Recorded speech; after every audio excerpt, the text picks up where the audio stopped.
pet turned first haunting. He passed away 3 weeks before my 8th birthday, only to return to me after my birthday party, not only as a ghost, but a talking ghost. And he hasn't shut up since. "You've seen the listings," I replied to Flapjack, before sitting up, my legs folded underneath me. I grabbed for my phone and continued my search. I thought this might be the place to put down roots, but all of the rentals are out of my budget. Your grandma left you a pool of cold, hard cash, Scar. Live a little. Lady Scarlet is being sensible, Hayward exclaimed. Something you would know nothing about, of course. I could afford it, I clarified, shaking my long copper-red hair from my face as I looked up. But I need that money to last. Most businesses don't make a profit for the first year, sometimes even longer. And the last thing I want to do is get 6 months into this new venture and then have to go and ask Mom and Dad for a loan. I'm in my 30s now. I have to make this work on my own. But your parents are loaded, Flapjack pointed out. Hayward pressed one gloved hand to his face, muttering to himself.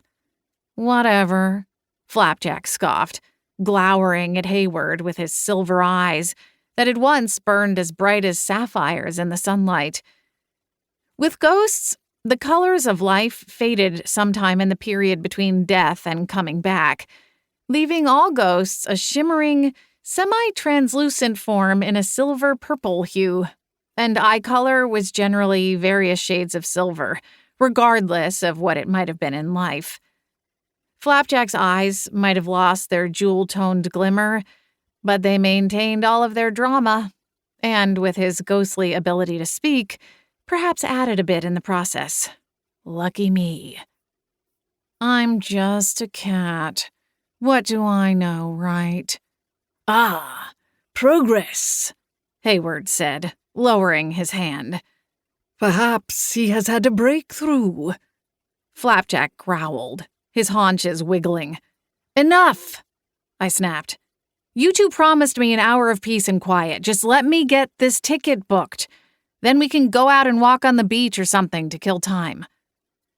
Room 2B at the Seahorse Hotel might not be postcard-worthy, but the view from the large window wasn't half bad.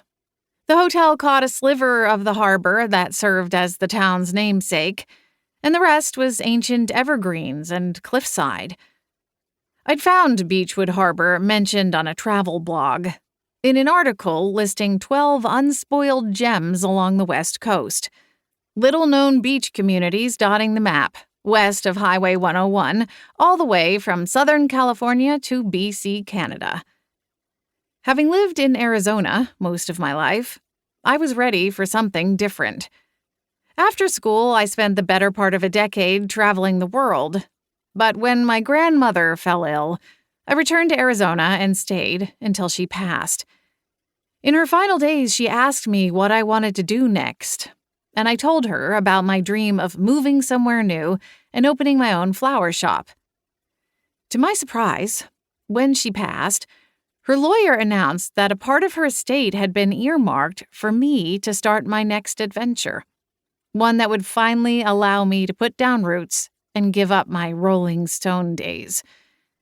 However obscure Beechwood Harbor might be, there seemed to be no shortage of small businesses, making the commercial real estate market in the area more challenging than I'd anticipated.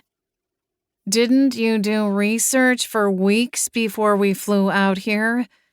If not, what were all those late-night computer searches about? Or do I not want to know?